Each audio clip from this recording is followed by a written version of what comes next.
Physics का chapter number first है, उसके बारे में बताऊंगा और पढ़ूंगा। तो जो फिजिक्स का फर्स्ट चैप्टर है वो हमारा है विद्युत क्षेत्र। जो ये स्थिर विद्युत की है वो हमारी एक इकाई है। तो हम इकाई जो स्थिर विद्युत की है उसके बारे में पहले पढ़ देते हैं कि जो स्थिर विद्युत की है वो क्या है।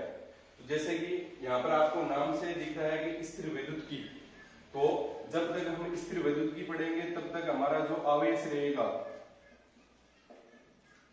आवेश है वो स्थिर रहेगा।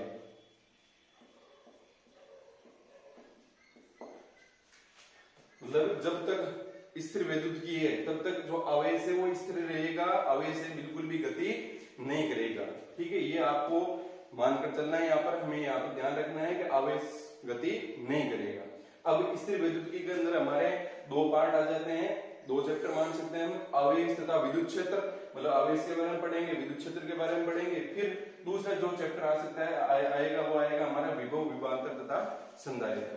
तो यहाँ पर हम सबसे पहले पढ़ेंगे आवेश के बारे में, आवेश क्या होता है, आवेश के गुणधर्म क्या होते हैं, उन चीजों के बारे में पढ़ेंगे। और फिर हम यहाँ पर देखेंगे जो विद्युत क्षेत्र है और उनके बारे में यहाँ पर आगे। ठीक है, तो चलो देखो, पहले हम स्थिर विद्युत की परिभाषा लिख लेते हैं। स्थिर विद्युत की क्या परिभाषा होगी? तो स्थिर विद्युत की परिभाषा लिखते हैं। स्थिर विद्युत की होती है भौतिक विज्ञान की वह शाखा, भौतिक विज्ञान की वह शाखा जिसमें हम स्थिर आवेशों का क्या करते हैं, अध्ययन करते हैं, उसे क्या कहते हैं, स्थिर विद्युत की। वापस से भौतिक विज्ञान की, भौतिक विज्ञान की वह शाखा जिसमें हम स्थिर आवेशों का अध्ययन करते हैं। मतलब जिसमें आवेश क्या रहेगा, स्थिर रहेगा, गति नहीं करेगा। तो परिभाषा लिख देते हैं, भौतिक विज्ञान की वह शाखा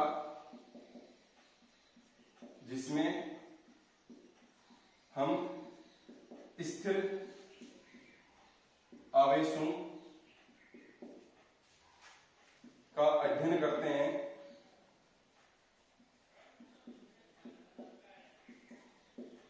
स्थिर विद्युत की कहलाती है। ठीक है, तो ये आपको परिभाषा ध्यान में रखनी है कि स्थिर विद्युत की परिभाषा हमने यहाँ पर लिख ली, इसको आप एक बार पढ़ लीजिए। ठीक है, अब हम यहाँ पर हमने ये तो पढ़ लिया कि स्थिर विद्युत की किसे कहते हैं। अब यहाँ पर देखो आ रहा है आवेश। तो यहाँ पर हम सबसे पहले पढ़ेंगे आवेश क्या है। आवेश के बारे में सबसे पहले किसने बताया था, आवेश की परिभाषा क्या है, आवेश के क्या क्या गुणधर्म है, उनके बारे में पढ़ेंगे।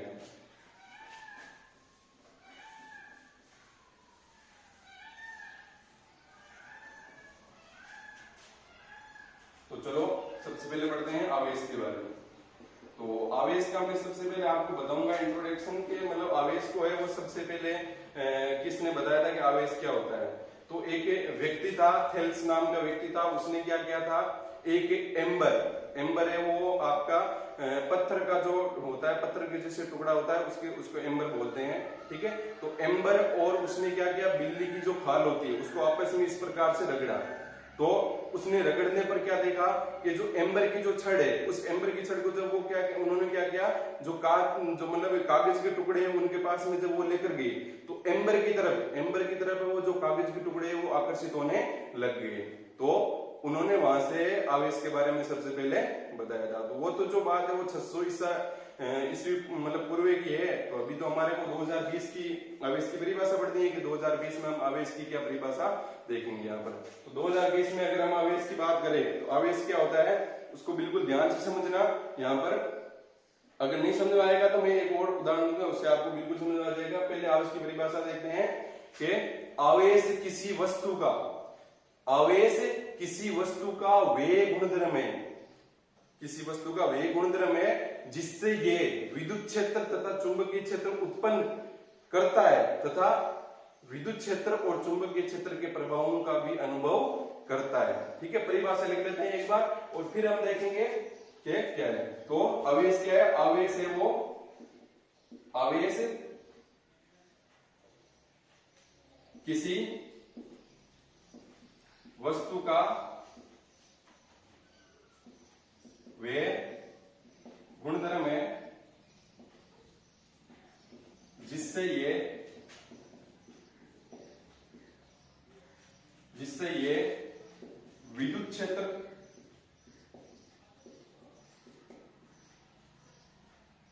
चुंबकीय क्षेत्र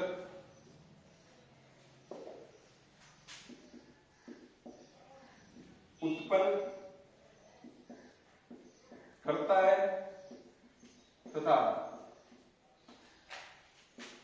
इनके प्रभावों, इनके मतलब इनके विद्युत क्षेत्र और चुंबकीय क्षेत्र, इनके प्रभावों का अनुभव करता है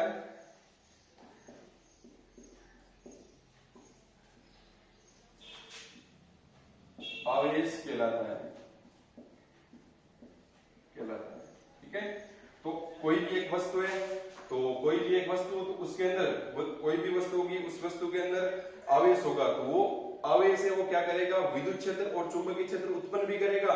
और अगर किसी वस्तु में आवेश है तो वो क्या करेगी, वस्तु विद्युत क्षेत्र और चुंबकीय क्षेत्र के प्रभावों का भी अनुभव करेगी। ठीक है, समझ में आया? नहीं आया कोई बात नहीं, ऊपर से गया। चलो एक अलग से उदाहरण से देखते हैं। जैसे कि आपके पास में क्या होता है, आपके पास में खुद के पास में द्रव्यमान है ना, द्रव्यमान। तो द्रव्यमान है इसलिए आपको क्या करती है, पृथ्वी अपनी ओर क्या करती है, आकर्षित करती है। ठीक है, और पृथ्वी के खुद के पास में क्या है, द्रव्यमान है।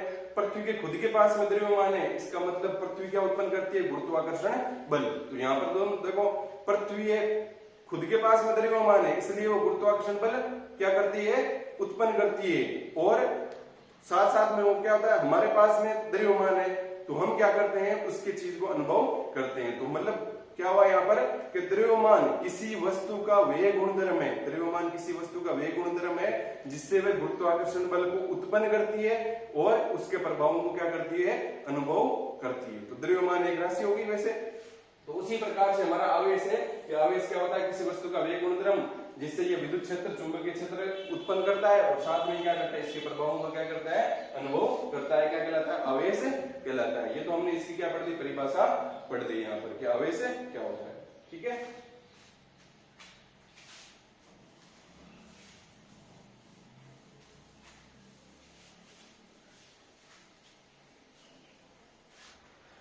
जो आवेश है, आवेश के बारे में कुछ अन्य बातें हैं जो हमारे को ध्यान रखनी है। 3 ऐसे पॉइंट बताऊंगा जो आगे आपके चैप्टर आएंगे उनमें आपके काम आएंगे, तो आपको उनको बिल्कुल तरीके से देखना है। यहाँ पर क्या क्या मैं पॉइंट लगवा रखा हूँ और आगे जितने भी पार्ट होंगे, ठीक है, फिजिक्स का आधा पार्ट मान सकते हो, आधे पार्ट में जो आएंगे वो आपकी ये 3 बातें इंपॉर्टेंट आपको ध्यान में रखनी है। ठीक है, तो आवेश के बारे में यहाँ पर हम 3 नोट लिखते हैं सबसे पहले। तो यहाँ पर पहला नोट है हमारा कि स्थिर अवस्था में या स्थिर आवेश केवल विद्युत क्षेत्र उत्पन्न करता है।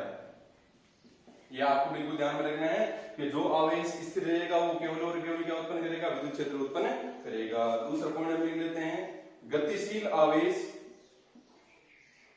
गतिशील आवेश। लेकिन यहाँ पर एक कंडीशन बन जाती है। कंडीशन क्या बनती है, देखो कि गतिशील आवेश तो गतिशील होना ही चाहिए लेकिन उसका वेग है वो क्या रहना चाहिए, नियत रहना चाहिए। तो यहाँ पर हम कंडीशन लगा देंगे कि जो वेग है v है वो नियत रहना चाहिए। तो नियत, तो गतिशील आवेश विद्युत क्षेत्र के साथ साथ में, विद्युत क्षेत्र के साथ साथ में विद्युत क्षेत्र व चुंबकीय क्षेत्र उत्पन्न करता है, चुंबकीय क्षेत्र उत्पन्न करता है। कौन करता है उत्पन्न, गतिशील आवेश। ठीक है, और वेग क्या होना चाहिए, उसका नियत होना चाहिए।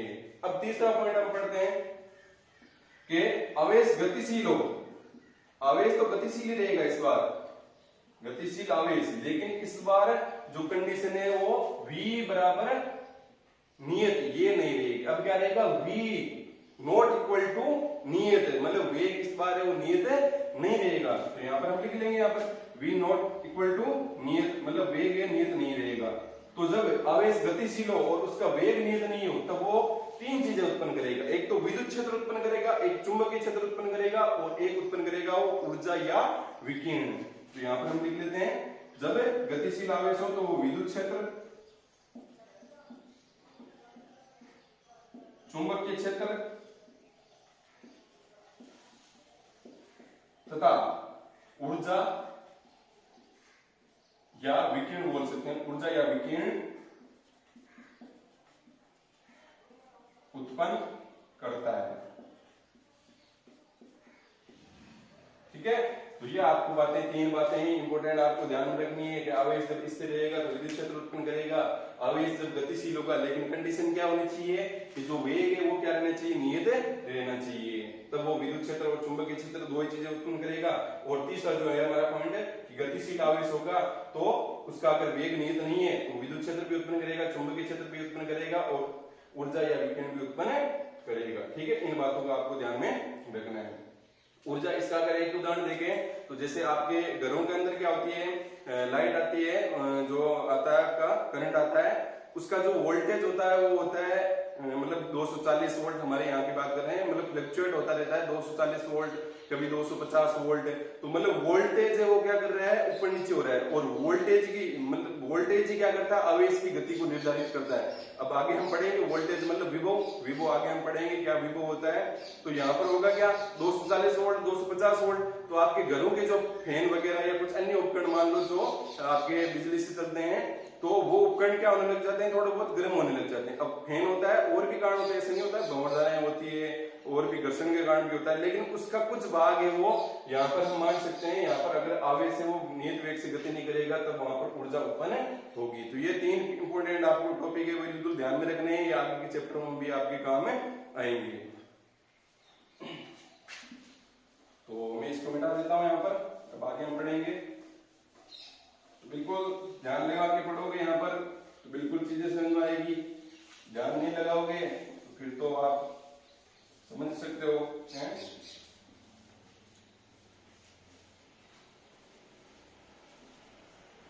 चलो अब हम पढ़ते हैं अगला टॉपिक, आवेश की संकल्पना। आवेश की संकल्पना, कि आवेश की संकल्पना कैसे दी जाती है। तो उसके लिए हम एक उदाहरण लेते हैं, हमारा प्यारा उदाहरण NaCl है, 11th में पढ़ा होगा, 10th में पढ़ा होगा, 9th में पढ़ा होगा। NaCl को कौन नहीं जानता, सब जानते हैं। तो चलो इसी उदाहरण को लेकर हम बात करते हैं। देखो Na सोडियम और Cl, सोडियम का इलेक्ट्रॉनिक विन्यास आपको पता है, ठीक है, मैं इसे शॉर्ट में लिख रहा हूं यहाँ पर। इलेक्ट्रॉनिक विन्यास क्या होता है, सोचो फटाफट, इलेक्ट्रॉनिक विन्यास क्या होता है, 2 8 1, ठीक है। और जो क्लोरीन है उसका इलेक्ट्रॉनिक विन्यास क्या होता है, क्लोरीन का इलेक्ट्रॉनिक विन्यास होता है 2 8 और 7। इसका होता है ना परमाणु क्रमांक कितना होता है 17, और इसका कितना होता है 11 होता है, इसलिए ये हमने इलेक्ट्रॉनिक विन्यास दिया। अब यहाँ पर देखो क्या हुआ कि सोडियम है, उसके पास में वो क्या कर सकता है, एक इलेक्ट्रॉन है उसको क्या कर सकता है, त्याग कर सकता है ना, तो वो यहाँ से क्या करेगा, एक इलेक्ट्रॉन को त्याग देगा। तो इसने क्या किया, एक इलेक्ट्रॉन का क्या कर दिया, त्याग कर दिया। तो जैसे अब यहाँ पर उसने एक इलेक्ट्रॉन का त्याग किया, तो आपने पढ़ा है जैसे ही कोई इलेक्ट्रॉन का त्याग करता है मतलब दान कर दिया, दान करते ही मतलब क्या आ जाएगा, ऊपर धन आ जाएगा, मतलब इलेक्ट्रॉन जैसे इसने त्याग किया, इस सोडियम पर क्या आ गया, धनावेश आ गया। क्या आ गया, धनावेश आ गया, ठीक है। अब यहाँ पर इसकी बात करते हैं, क्लोरीन है, तो क्लोरीन क्या करना चाहेगा, अपने जो निकट है उत्कृष्ट गैस है उसका विन्यास प्राप्त करने के लिए वो क्या करेगा, यहाँ पर क्लोरीन गैस क्या करेगी, यहाँ पर एक इलेक्ट्रॉन है उसको क्या कर लेगी, ग्रहण कर लेगी। तो इस बार यहाँ पर क्लोरीन ने क्या किया है, इलेक्ट्रॉन का ग्रहण किया है, और जैसे ही इलेक्ट्रॉन का ग्रहण करेगा मतलब ये क्या हो गया, दूसरे का क्या हो गया, ऋणी हो गया, और दूसरे का ऋणी हो गया मतलब उस पर आवेश कौन सा आ गया, ऋणावेश। तो यहाँ पर अब इसके ऊपर आवेश कौन सा आ गया, ऋणावेश आवेश आ गया, ठीक है। तो यहां से आपको पता चल गया कि सोडियम ने एक इलेक्ट्रॉन को त्यागा तो धनावेश आ गया, क्लोरीन ने एक इलेक्ट्रॉन को ग्रहण किया तो ऋणावेश आ गया।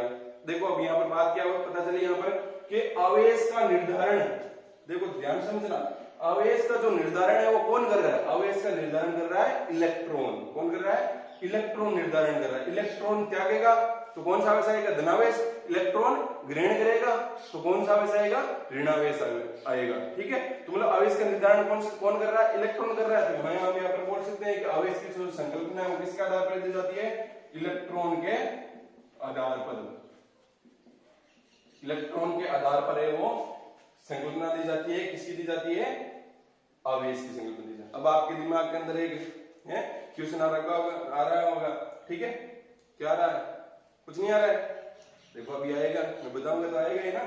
देखो कि हम आवेश की संकल्पना इलेक्ट्रॉन के आधार पर देते हैं, प्रोटॉन के आधार पर क्यों नहीं देते हैं?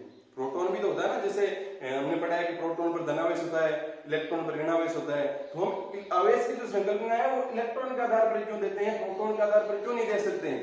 तो उसका कारण देखो क्या है, आपने पढ़ा होगा कि परमाणु होता है, परमाणु में क्या होता है, नाभिक होता है, नाभिक के अंदर क्या होते हैं, प्रोटॉन और न्यूट्रॉन, और बाहर क्या गति करते रहते हैं, इलेक्ट्रॉन। अब यहाँ पर होता क्या है, नाभिक के अंदर सबसे प्रबल बल पाया जाता है, प्रोटॉन और प्रोटॉन के मध्य प्रबल नाभिकीय बल पाया जाता है, और इसी प्रबल नाभिकीय बल के कारण है वो प्रोटॉन क्या नहीं कर पाते हैं, नाभिक से बाहर नहीं निकल पाते हैं। इसलिए आवेश की जो संकल्पना है या किसी वस्तु पर आवेश कितना आएगा वो केवल और केवल किस बात पर निर्भर करेगा, या किस मूलभूत तत्व पर निर्भर करेगा, तो वो होगा हमारा केवल और केवल कौन होगा, इलेक्ट्रॉन। तो ये आपको ध्यान में रखना है कि आवेश की संकल्पना हम इलेक्ट्रॉन के आधार पर देते हैं। ये हम उदाहरण देख रहे हैं यहाँ पर, ठीक है, प्रोटॉन और प्रोटॉन है, प्रोटॉन की वजह से हम आवेश की संकल्पना क्यों नहीं देते हैं, क्योंकि प्रोटॉन है वो नाभिक के अंदर पाया जाता है, और प्रोटॉन के मध्य क्या पाया जाता है, प्रबल नाभिकीय बल, इसलिए वो परमाणु से बाहर नहीं आ पाता है। तो यहाँ पर हमने ये, चलो तो अब आगे हम पढ़ते हैं आवेश के प्रकार।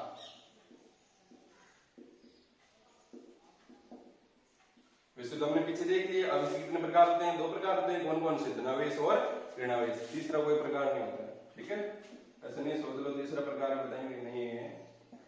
एक तो कौन सा हो गया, धनावेश, और दूसरा कौन सा हो गया, ऋणावेश हो गया, ठीक है। और ये धनावेश और ऋणावेश हम कैसे मतलब बोल पाते हैं, धनावेश कैसे बोलेंगे, इलेक्ट्रॉन का जब क्या करेंगे, इलेक्ट्रॉन का क्या करेंगे, धनावेश कब आएगा किसी वस्तु पर, जब इलेक्ट्रॉन का क्या होगा, इलेक्ट्रॉन का त्याग होगा। इलेक्ट्रॉन जब भी त्याग जाएगा, त्याग होगा, इलेक्ट्रॉन का त्याग कौन सा आवेश आएगा, धनावेश आएगा। फिर इलेक्ट्रॉन का जैसे ही ग्रहण होगा, तो ग्रहण होते ही उस वस्तु पर कौन सा आवेश आ जाएगा, ऋणावेश आ जाएगा। तो ये आवेश के दो प्रकार हो गए। तो इन बातों को आपको ध्यान रखना है कि एक तो धनावेश हो गया और एक ऋणावेश हो गया। धनावेश किसी वस्तु पर कब आएगा, इलेक्ट्रॉन का त्याग होगा, ऋणावेश इलेक्ट्रॉन का ग्रहण होगा। अब यहाँ पर देखो कुछ बातें करते हैं यहाँ पर, ठीक है, कि यहाँ पर क्या हुआ, हम क्या लेंगे, एक कांच की छड़ लेंगे, ठीक है, कांच की छड़ देंगे, और एक हम लेंगे, तो लिख लेता हूं यहाँ पर, कांच की छड़, और एक लूंगा मैं रेशम या रेशम का कपड़ा या रेशमी कपड़ा। इन दोनों को हम क्या करेंगे, रगड़ेंगे। अब इन दोनों को रगड़ने से क्या होगा, इलेक्ट्रॉन का आदान प्रदान होगा, ठीक है। कांच की जो छड़ है उससे इलेक्ट्रॉन का स्थानांतरण या जो भी होगा, मतलब इलेक्ट्रॉन का दोनों में क्या होगा, आदान प्रदान होगा। तो जब दोनों को रगड़ा जाएगा, तो दोनों को रगड़ने पर क्या होगा, कांच की जो छड़ है उस पर तो आ जाएगा धनावेश, मतलब इस पर आ जाएगा प्लस आवेश, और इस पर आ जाएगा आपका माइनस आवेश, ठीक है। ये प्रैक्टिकली होता है, तो आपको बिल्कुल यहाँ पर ध्यान रखना है कि कांच की छड़ है उस पर क्या है, कौन सा आवेश आता है, प्लस आता है। रेशम की जो कपड़ा है उस पर कौन सा आवेश आता है, माइनस आवेश आता है, ठीक है। तो अब ये तो बात समझ पता है ना कि भाई प्लस और माइनस, मतलब धनावेश को हम किससे प्रदर्शित करते हैं, प्लस से प्रदर्शित करते हैं, ऋणावेश को हम किससे प्रदर्शित करते हैं, माइनस से प्रदर्शित करते हैं। तो ये ऐसा हम क्यों करते हैं, किस कारण से करते हैं, उसका कारण देखो मैं बताता हूं। जो आवेश होता है, आवेश को हम जोड़ भी सकते हैं और घटा भी सकते हैं, ठीक है। तो आवेश को अगर जोड़ सकते हैं, घटा सकते हैं, जैसे गणित में भी हम मतलब संख्याओं को जोड़ते हैं, उसी प्रकार से अगर हम यहाँ पर जोड़ेंगे तो यहाँ पर हम बोल सकते हैं भाई प्लस और माइनस हमने इसको ले लिया। तो इसका ये कारण है, तो आपको ये भी आपको ध्यान में रखना है बिल्कुल। अब देखो यहाँ पर हमने क्या किया, इसको कांच की छड़ को और रेशम कपड़े को आपस में रखना, तो प्लस और माइनस आ गया, ठीक है। तो यहाँ पर देखो इसको एक और ले लेते हैं, चलो एक लेते हैं प्लास्टिक की छड़, प्लास्टिक की छड़, और दूसरी लेते हैं बिल्ली की खाल, ठीक है। तो प्लास्टिक की जो छड़ है, जब इन दोनों को आपस में रगड़ेंगे तो इनमें प्लास्टिक की जो छड़ है उस पर तो आ जाएगा ऋणावेश, और बिल्ली की खाल पर आ जाएगा धनावेश, ठीक है। अब यहाँ पर हम एक छोटा सा उदाहरण करते हैं, तो चलो एक उदाहरण देखते हैं। ध्यान रखना, अभी कांच की छड़ पर धनावेश आया है और प्लास्टिक की छड़ पर क्या है, ऋणावेश आया। तो देखो, जब एक कांच की छड़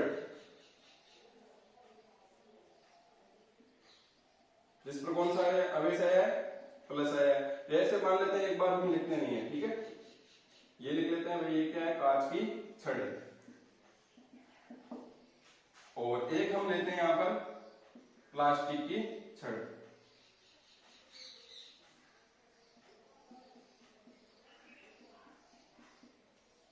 ये होगी हमारी प्लास्टिक की छड़। तो यहां पर देखो हम क्या करेंगे, यहां पर कांच की छड़ और प्लास्टिक की छड़ को जैसे ही हम क्या करेंगे, पास में लेकर आएंगे, तो क्या घटना होगी देखो। तो जैसे ही हम एक कांच की जगह छड़ हमने बना ली यहां पर,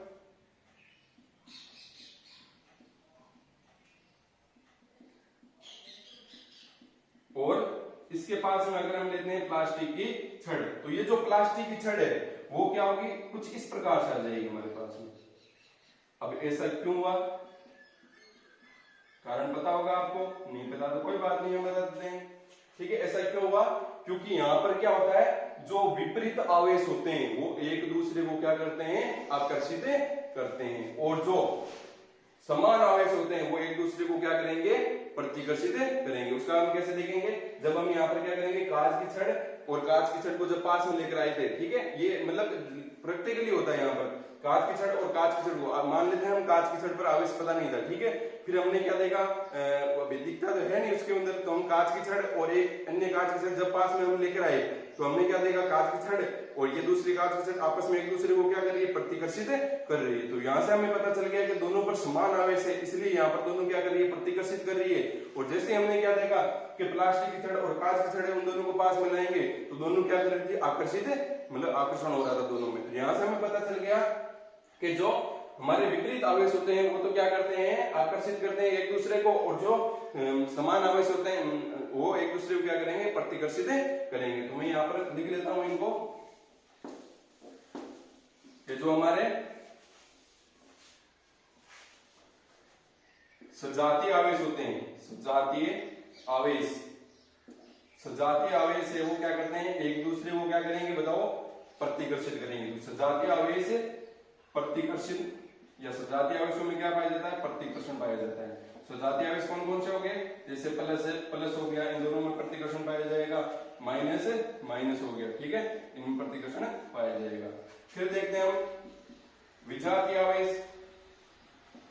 विजातीय आवेश कौन से हो गए, प्लस माइनस, ठीक है, या माइनस प्लस कुछ बोल दो। यहाँ पर विजातीय आवेशों में क्या होगा, आकर्षण होगा। विजातीय आवेशों में होता है आकर्षण। उदाहरण जैसे प्लस माइनस हो गया और माइनस प्लस हो गया, ठीक है, ये तो उदाहरण हो गया। तो ये आपको ध्यान में रखना है कि जो सजातीय आवेश होते हैं वो क्या करते हैं, प्रतिकर्षण करते हैं, और विजातीय आवेश एक दूसरे को क्या करते हैं, आकर्षित करते हैं। ये हमने उदाहरण से वहां पर पहले देख लिया था, ठीक है। समझ में आ रहा है सबको,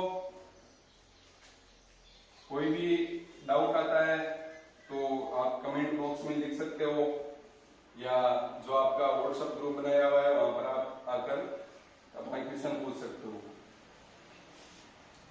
चलो हम अब अगला टॉपिक शुरू करते हैं। अगला हमारा टॉपिक है आवेश के मात्रक, या आवेश का मात्रक। आवेश का मात्रक, ठीक है, आवेश के अलग अलग मात्रक अलग अलग पत्तियों में होती है। तो आवेश का जो SI मात्रक होता है, ठीक है, SI मात्रक, ऐसा ये समझते हो ना, स्टैंडर्ड इंटरनेशनल यूनिट, ठीक है, अंतरराष्ट्रीय मतलब शब्द, मतलब जो अंतरराष्ट्रीय मापन पद्धति होती है उसको SI मात्रक पद्धति बोलते हैं। तो SI मात्रक पद्धति में जो आवेश है उसका मात्रक क्या होगा, तो हमने 10th क्लास में उनमें पढ़ा है हमने कि विद्युत धारा बराबर क्या होता है, आवेश बटा समय, आवेश बटा समय। तो यहां से आवेश बराबर क्या आ जाएगा, तुम्हारा आवेश बराबर आएगा विद्युत धारा इनटू समय। तो विद्युत धारा का जो SI मात्रक होता है वो क्या होता है, एम्पियर होता है, और जो समय का SI मात्रक होता है वो क्या होता है, समय का SI मात्रक क्या होता है, अरे आपने 11th क्लास में पढ़ा है ना, सबको याद है ना 11th क्लास वाले, ठीक है। तो समय का SI मात्रक क्या हो जाएगा, सेकंड हो जाएगा, ठीक है। तो यहाँ पर हम एम्पेयर इंटू जो सेकंड है, एम्पेयर इंटू सेकंड है, इसको बोल दिया गया कूलाम। ठीक है, क्या बोला गया इसको? कूलाम। ठीक है, तो यहां से हमें पता चल गया कि आवेश का जो एसआई मात्रक होता है वो क्या होता है? कूलाम होता है। अब यहाँ पर हम इसकी विमा भी लिख सकते हैं, तो विमा कैसे लिखेंगे? देखो, आवेश की विमा, विमा क्या होगी हमारी? यहाँ पर द्रव्यमान है नहीं है, द्रव्यमान नहीं है तो हम यहाँ पे क्या लिखेंगे? m0, लंबाई है नहीं है तो l0, समय है यहाँ पर तो t1, और उसके बाद में क्या बचा? एम्पियर, तो मतलब ये एम्पियर मिल गया। ठीक है, तो ये क्या हो गया हमारे आवेश की विमा। विमा आती है सबको, m यहाँ पर किसको प्रदर्शित करेगा? द्रव्यमान को, l लेंथ को मतलब लंबाई को, t समय को, a वो हमारा एम्पियर हो गया। ठीक है, अब ये तो हो गया आवेश का एसआई मात्रक हो गया। अब आवेश का जो सीजीएस मात्रक होता है वो क्या होता है वो हम देखते हैं।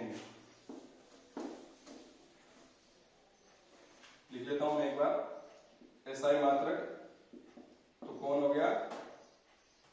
एसआई मात्रक हो गया हमारा कूलाम, इसको हम सी से प्रदर्शित करेंगे। दूसरा हमारा सीजीएस मात्रक, तो जो सीजीएस मात्रक होता है वो होता है हमारा स्टेट कूलाम। क्या होता है? State coulomb. सीजीएस मात्रक क्या हो गया? स्टेट कूलाम हो गया। एक बार एसआई मात्रक को हम एमकेएस मात्रक भी बोलते हैं। ठीक है, तो ये आप समझ लेंगे, एमकेएस या एसआई, मतलब एमकेएस की संशोधित पद्धति होती है, एसआई जो पद्धति है। तो सीजीएस मात्रक हो गया स्टेट कूलाम। एक और होता है जिसको बोलते हैं हम ईएमयू। ईएमयू मतलब पूरा नाम क्या हो गया? Electromagnetic unit. इलेक्ट्रोमैग्नेटिक यूनिट, इसको लिख लेते हैं, हिंदी में लिख लेते हैं विद्युत चुंबकीय मात्रक।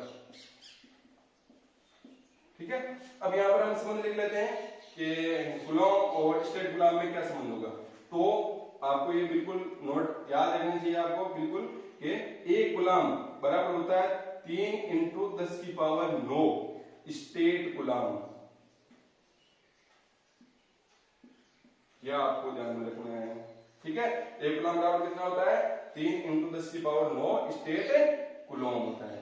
ठीक है, अब अगला जो हमारा है कि ईएमयू कितना होता है, तो यहां पर देखो जो आपका एक कूलॉम होता है वो 1/10 ईएमयू के बराबर होता है। तो ये हमने एमकेएस और सीजीएस में क्या देख लिए? संबंध देख लिए।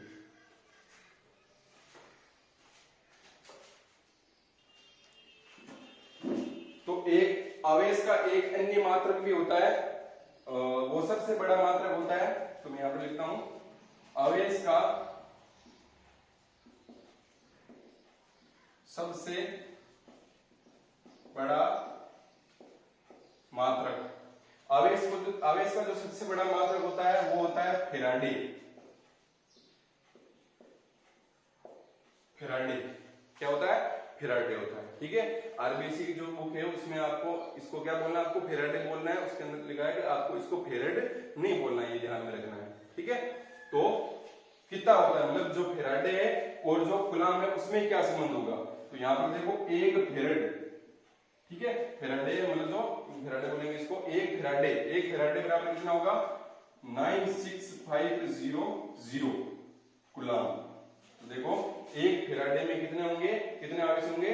96,500 या 96500 कूलॉम आवेश होंगे। तो आवेश का सबसे बड़ा मात्रक कौन सा होता है? फैराडे होता है। ये आपको याद रखना है, पूछ ले क्वेश्चन आ जाता है कि एग्जाम के अंदर, क्या आवेश का सबसे बड़ा मात्रक बताओ, तो आवेश का सबसे बड़ा मात्रक क्या हो जाएगा? हम बोल देंगे वहां पर फैराडे हो जाएगा।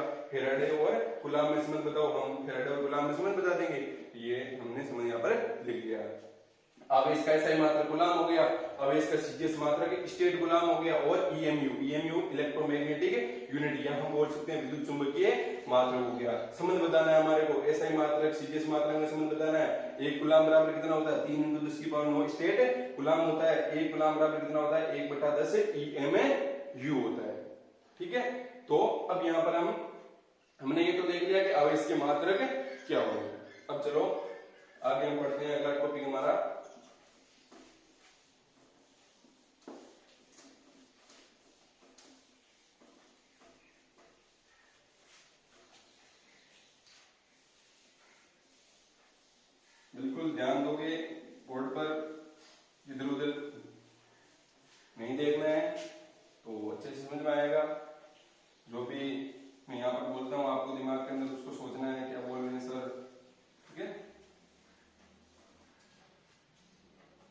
चलो अब हमारा अगला जो टॉपिक है वो है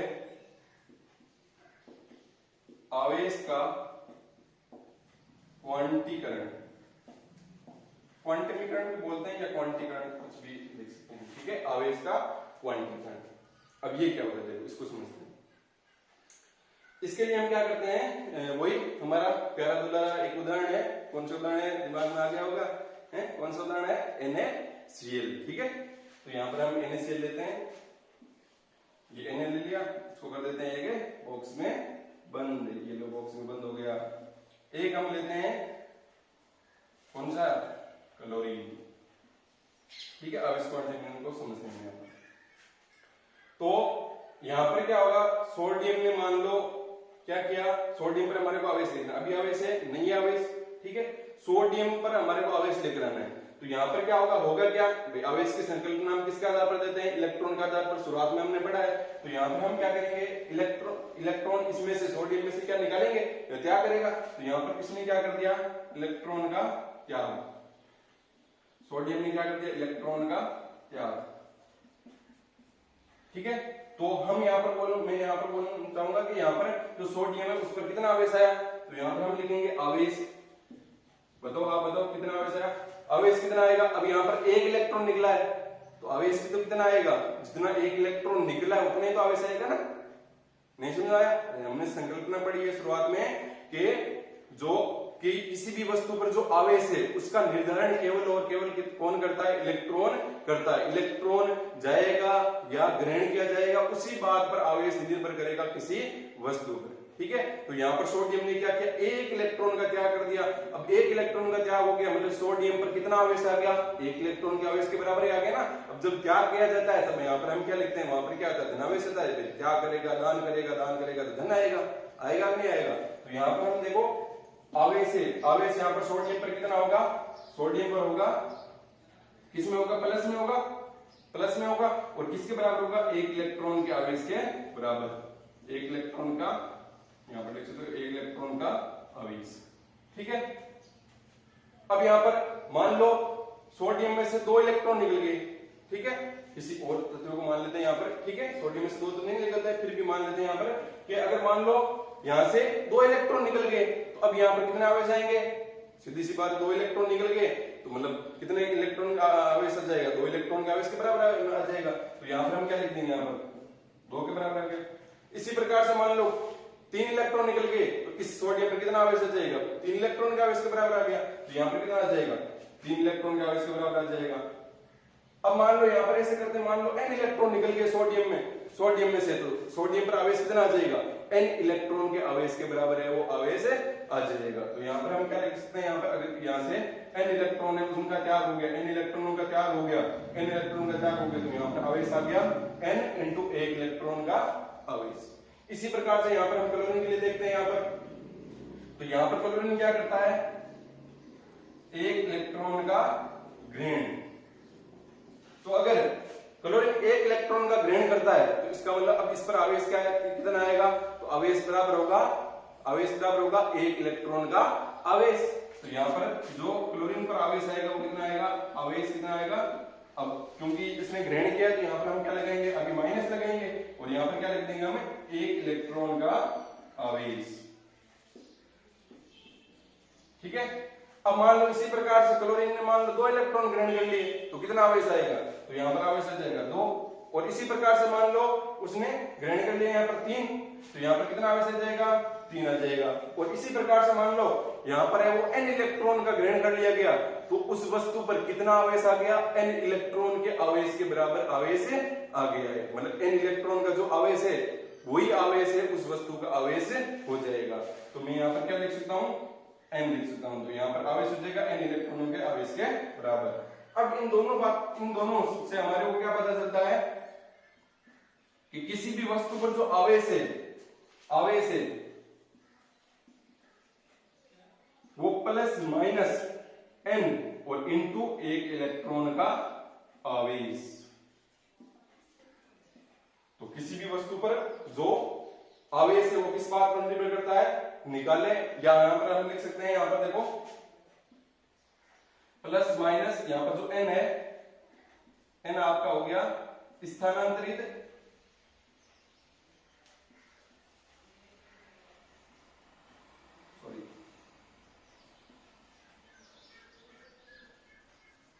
स्थानांतरित इलेक्ट्रॉनों की संख्या, ठीक है। तो आवेश से आप किसके बराबर आ गया, स्थानांतरित इलेक्ट्रॉनों की संख्या इनटू एक इलेक्ट्रॉन का आवेश। तो अब अगला हम कॉपी करते हैं, देखो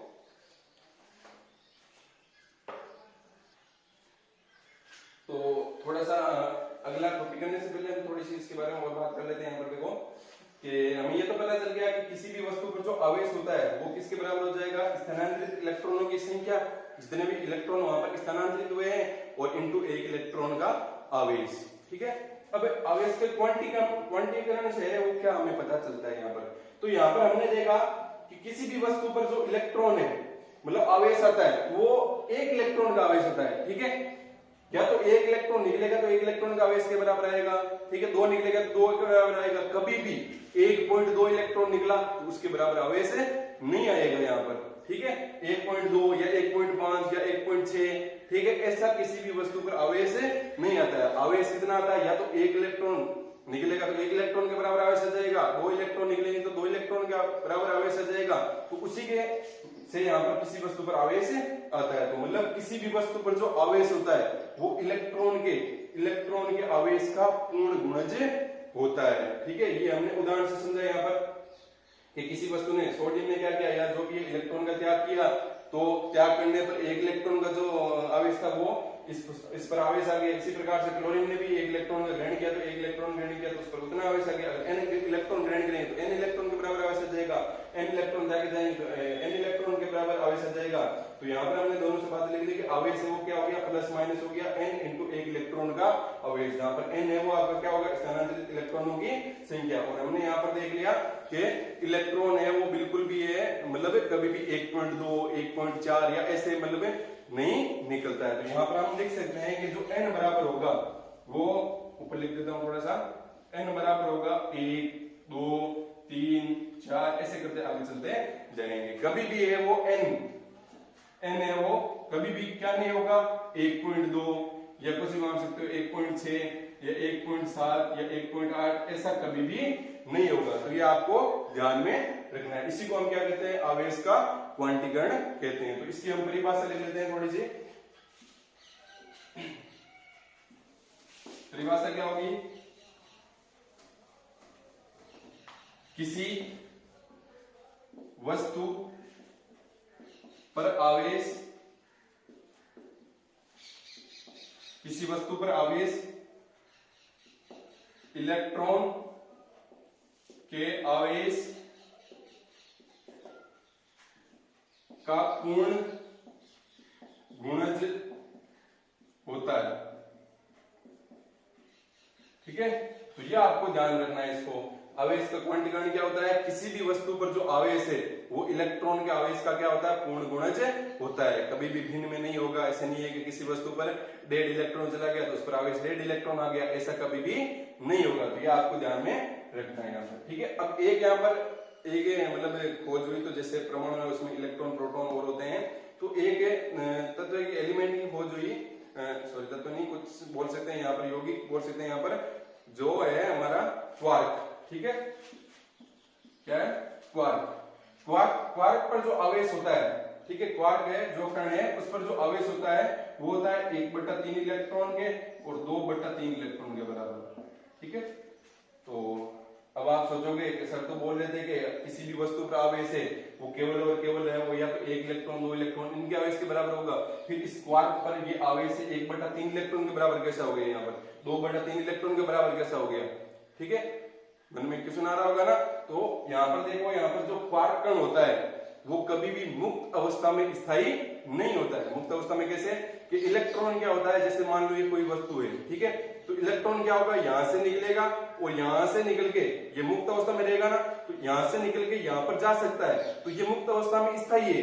लेकिन क्वार्क है वो क्या नहीं कर सकता, मुक्त अवस्था में स्थायी नहीं है। तो फिर हमारे यहाँ पर जो आवेश का क्वांटीकरण है उसका सिद्धांत को गलत साबित नहीं होता है यहाँ पर। तो इस चीज को भी आप ध्यान रखोगे, एग्जाम के अंदर क्वेश्चन आ सकता है कि क्वार्क कण क्या है या फिर आवेश, मतलब जो क्वार्क पर है वो कितना आवेश होता है, तो इनको आपको ध्यान में रखना है। ठीक है, 1/3 इलेक्ट्रॉन, 2/3 इलेक्ट्रॉन, या बोल सकते हो कि क्या क्वार्क कण है। ऐसे क्वेश्चन आ गया, मान लो कि क्वार्क है वो क्या आवेश के क्वांटीकरण जो सिद्धांत है उसको खंडन करता है, तो आप लिखोगे वहां पर बिल्कुल भी नहीं। क्यों नहीं? क्योंकि क्वार्क है वो मुक्त अवस्था में स्थायी नहीं होता है, इसलिए वो आवेश के क्वांटीकरण का जो है सिद्धांत उसको खंडन नहीं करता है। तो ये आपको ध्यान में रखना है। अब यहाँ पर हम एक उदाहरण ले लेते हैं, आपकी 12th क्लास की बुक का उदाहरण है, जो पहला उदाहरण है। इसका क्वांटीकरण समझ में आ गया, तरीके से पढ़ा होगा तो बिल्कुल समझ में आएगा। तो चलो हम उदाहरण लिख लेते हैं। यहाँ पर उदाहरण नंबर आपका पहला ही है, किसी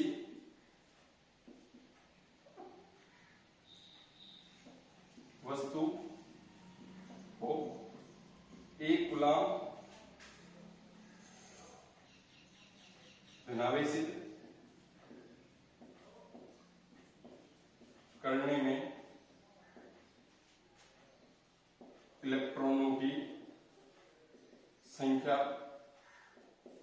ज्ञात कीजिए। तो किसी वस्तु को 1 कूलम धनावेशित करने में, किसी मतलब कोई भी वस्तु है उस पर आवेश कितना आना चाहिए, 1 कूलम आवेश आना चाहिए। तो उस वस्तु में से हमारे को कितने इलेक्ट्रॉन वहां पर, सीधी सी बात देखो, धनावेशित करना है। तो इस बारे हम क्या करेंगे, ये वस्तु है इस पर आवेश कितना होना चाहिए, 1 कूलम होना चाहिए। तो 1 कूलम आवेश करने के लिए, और वो मतलब किसके अंदर बोला जा रहा है कि धनावेशित करना है, तो मतलब इसमें से हमारे को क्या करना है, इलेक्ट्रॉन निकालने हैं। तो कितने इलेक्ट्रॉन निकालने हैं, इस वस्तु में से कितने इलेक्ट्रॉन निकालने हैं, ताकि इस वस्तु पर जो आवेश है वो कितना आ जाए, 1 कूलम आवेश आ जाएगा। ठीक है, तो यहाँ पर हम हमारा फॉर्मूला लगाएंगे, आवेश के क्वांटीकरण का फॉर्मूला है हमारे पास में। आवेश को हम Q से कैपिटल से लिख सकते हो, स्मॉल से लिख सकते हो। Q बराबर क्या होता है, अभी हमने पीछे देखा था, Q बराबर क्या होता है बताओ, Q बराबर क्या होता है, Ne। ठीक है, दिमाग में आ रहा है ना, भूल तो नहीं रहा ना पीछे से। तो Q बराबर क्या आ गया, Ne। तो यहाँ पर देखो Q का मान कितना है यहाँ पर हमारे पास में, 1 कूलम। ठीक है, सॉरी एक पीछे में बताना भूल गया था कि जो 1 इलेक्ट्रॉन का जो आवेश होता है वो होता है 1.6 इंटू 10⁻⁻19 कूलम। ठीक है, तो किसी वस्तु में से अगर ये वस्तु मान लो, इस वस्तु में से अगर 1 इलेक्ट्रॉन निकला है, 1 इलेक्ट्रॉन निकला है, तो उस पर आवेश कितना आ जाएगा, 1.6 इंटू 10⁻⁻19 कूलम। ठीक है, निकला है तो प्लस में आ जाएगा। और किसी वस्तु में मान लो एक इलेक्ट्रॉन ग्रहण किया है, तो उस पर जो आवेश है वो कितना आ जाएगा, नेगेटिव में आएगा, क्योंकि उसने ग्रहण किया है। और कितना आवेश आ जाएगा, 1.6 इंटू 10⁻⁻19 कूलम। तो यहाँ पर ये चीज आपको ध्यान में रखनी है। ठीक है, तो यहाँ पर Q बराबर Ne। N आपको पता है क्या है, क्या होता है N, स्थानांतरित इलेक्ट्रॉनों की संख्या। Q आपका क्या हो गया, आवेश हो गया। ठीक है, तो यहाँ पर आवेश आपको क्वेश्चन के अंदर कितना दे रखा है, 1 कूलम। सॉल्यूशन देख लेते हैं यहाँ पर। तो Q का मान तो हो गया आपका 1 कूलम हो गया, और जो इलेक्ट्रॉन का आवेश होता है वो कितना होता है, 1.6 इंटू 10⁻⁻19 कूलम। जो भी मतलब आपके क्वेश्चन के अंदर दे रखे हैं उनको आप ऐसे लिख लिया करो, ताकि आसानी रहे आपको। ठीक है, मात्र अगर मान लो यहाँ पर कुछ और हो जाता तब यहाँ पर हम देखते हैं।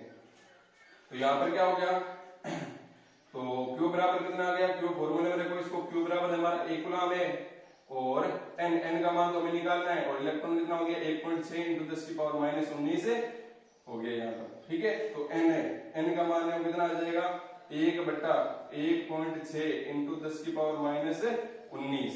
और जब इसको निकालोगे तो कितना आएगा, सोल्व करोगे तो आएगा 6.25 इंटू 10⁻18 इलेक्ट्रॉन। तो किसी वस्तु में से, अगर किसी वस्तु को 1 कूलम आवेश से हमारे को धनावेशित करना है, तो उसमें से हमारे को कितने इलेक्ट्रॉन निकालने पड़ेंगे, 6.25 इंटू 10⁻18 इलेक्ट्रॉन निकालने पड़ेंगे, तब उस वस्तु पर आवेश है वो कितना हो जाएगा, 1 कूलम आवेश हो जाएगा। तो आपको समझ में आ गया होगा आवेश का क्वांटीकरण क्या होता है।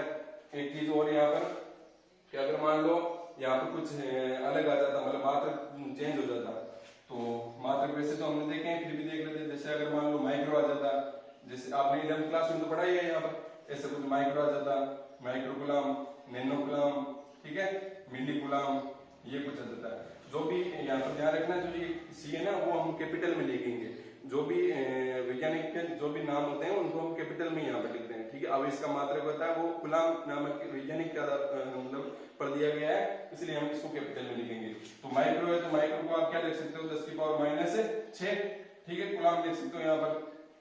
और इसको आप क्या लिख सकते हो यहाँ पर, अगर यहाँ पर ऐसे हो तो अगर 1 नैनो कूलाम हो तो 10 की पावर -9 कूलाम हो जाएगा, और अगर 1 मिली कूलाम है तो कितना हो जाएगा 10 की पावर कितना हो जाएगा 3 कूलाम हो जाएगा। तो ये आपको ध्यान में रखना है अगर क्वेश्चन के अंदर कुछ मात्रक में परिवर्तन आता है, ठीक है। तो आपको आज हमने क्या क्या कौन कौन से टॉपिक किया यहाँ पर हमने, सबसे पहले हमने स्थिर वैद्युतिकी के बारे में पढ़ा। स्थिर वैद्युतिकी क्या होती है, भौतिक विज्ञान की वह शाखा जिसमें हमें स्थिर आवेशों का क्या करते हैं, अध्ययन करते हैं। फिर हमने आवेश के बारे में पढ़ा, आवेश क्या होता है, आवेश किसी वस्तु का वे गुणधर्म है जिससे वो विद्युत क्षेत्र चुंबकीय क्षेत्र उत्पन्न करती है या उसके प्रभावों का क्या करती है, अनुभव करती है।